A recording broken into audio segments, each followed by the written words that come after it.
ഒമാനിലെ ഏറ്റവും ഉയരം കൂടിയ കൊടിമരത്തിന്റെ നിർമ്മാണം പുരോഗമിക്കുന്നു. 135 ടൺ സ്റ്റീലിൽ 126 മീറ്റർ ഉയരത്തിൽ നിർമ്മിക്കുന്ന കൊടിമരം നവംബറിൽ നടക്കുന്ന ദേശീയ ദിനാഘോഷവേളയിൽ രാജ്യത്തിനു സമർപ്പിക്കും.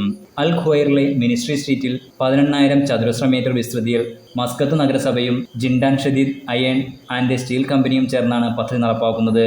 പദ്ധതിയുടെ നിർമ്മാണം ഈ വർഷം ഏപ്രിലിലാണ് ആരംഭിച്ചത്. കൊടിമരം ഒമാനിലെ ഏറ്റവും ഉയരം കൂടിയ കൊടിമരമാണ്. അടിഭാഗത്ത് 2800 മില്ലിമീറ്റർ വ്യാസവും മുകളിൽ 900 മില്ലിമീറ്റർ വ്യാസവുമുണ്ട്. ഇതിലെ ഒമാനി പതാകയ്ക്ക് 18 മീറ്റർ നീളവും 31.5 മീറ്റർ വീതിയും ഉണ്ടാകും. വിമാനങ്ങൾക്ക് സുരക്ഷിതമായി ഇറക്കത്തിനായി മുന്നറിയിപ്പ് നൽകുന്ന ലൈറ്റ് സംവിധാനവും ഇതിൽ ഉണ്ടായിരിക്കും. പദ്ധതി പൂർത്തിയാകുന്നതോടെ വിശ്രമത്തിനും ഔട്ട്ഡോർ സ്പോർട്സിനുമുള്ള സങ്കേതമായി മസ്കറ്റിന്റെ ഹൃദയഭാഗത്തുള്ള ഈ സ്ഥലം മാറും. കുടുംബങ്ങൾക്കും കുട്ടികൾക്കും ആസ്വദിക്കാനുള്ള വിനോദ സൗകര്യങ്ങൾ, കായിക സംവിധാനങ്ങൾ, പച്ചപ്പ് നിറഞ്ഞ പ്രദേശങ്ങൾ, നടത്ത, സൈക്ലിംഗ് പാതകൾ, കരകൗശല വസ്തുക്കളുടെ പ്രദർശനം, സ്കേറ്റ് പാർക്ക് എന്നിവയും പദ്ധതിയിൽ ഉൾപ്പെടുന്നു.